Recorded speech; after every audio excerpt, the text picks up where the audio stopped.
Lecture des objectifs et des réponses du chapitre sur la Révolution. Objectif 1. Comprendre et expliquer comment le tiers-État se révolte. Point A. En 1789, Louis XVI réunit les États généraux, une assemblée de la noblesse, du clergé, c'est l'Église, et du tiers-État, c'est le peuple.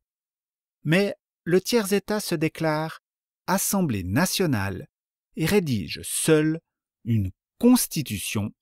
Ce sont des lois pour gouverner le pays. Point B. Inquiet, le roi réunit des troupes. Mais les Parisiens attaquent la Bastille le 14 juillet 1789 pour s'armer. Dans les campagnes, c'est la grande peur. Les nobles sont attaqués par le peuple. Objectif 2. Comprendre et expliquer ce qui entraîne la chute de la monarchie. Point C. Les privilèges des nobles sont abolis et la Déclaration des droits de l'homme et du citoyen est proclamée.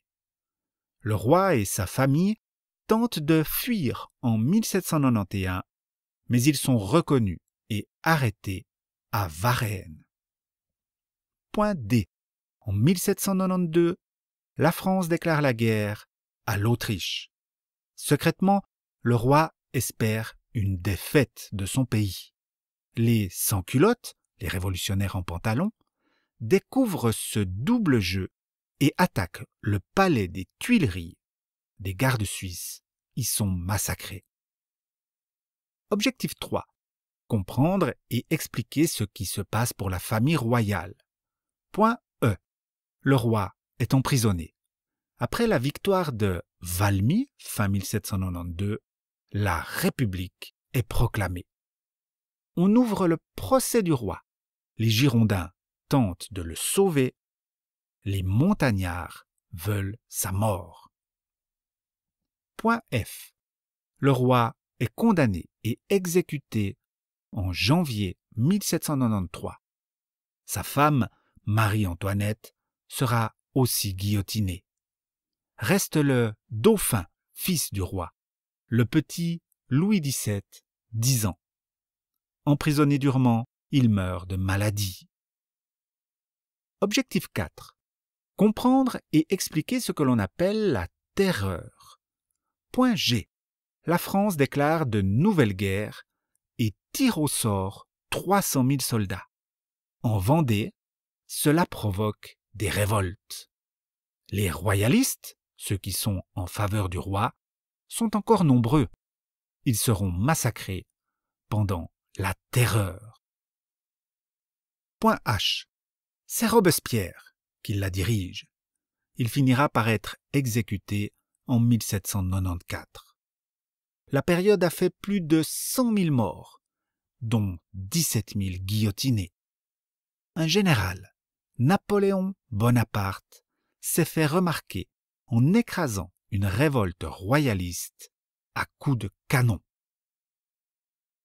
Objectif 5. Comprendre et expliquer la prise du pouvoir par Napoléon. Point I. Originaire de Corse, Napoléon devient très populaire grâce à ses victoires lors de la campagne d'Italie. Envoyé en Égypte, ses succès militaires et scientifiques, Pierre de Rosette, le rendent encore plus populaire. Point J. En 1799, Napoléon prend le pouvoir par un coup d'État, une prise du pouvoir par la force. En 1804, il se fait proclamer empereur. C'est la période dite du Premier Empire. Objectif 6. Comprendre et expliquer comment se termine le règne de Napoléon. Point K. Après de grandes victoires comme Austerlitz en 1805, la Grande Armée, l'armée française, connaît la défaite lors de la campagne de Russie 1812. Vaincu, Napoléon est exilé sur l'île d'Elbe. Point L. En 1815, Napoléon reprend le pouvoir. Ce sont les 100 jours. Ses ennemis refusent la paix et le battent à Waterloo.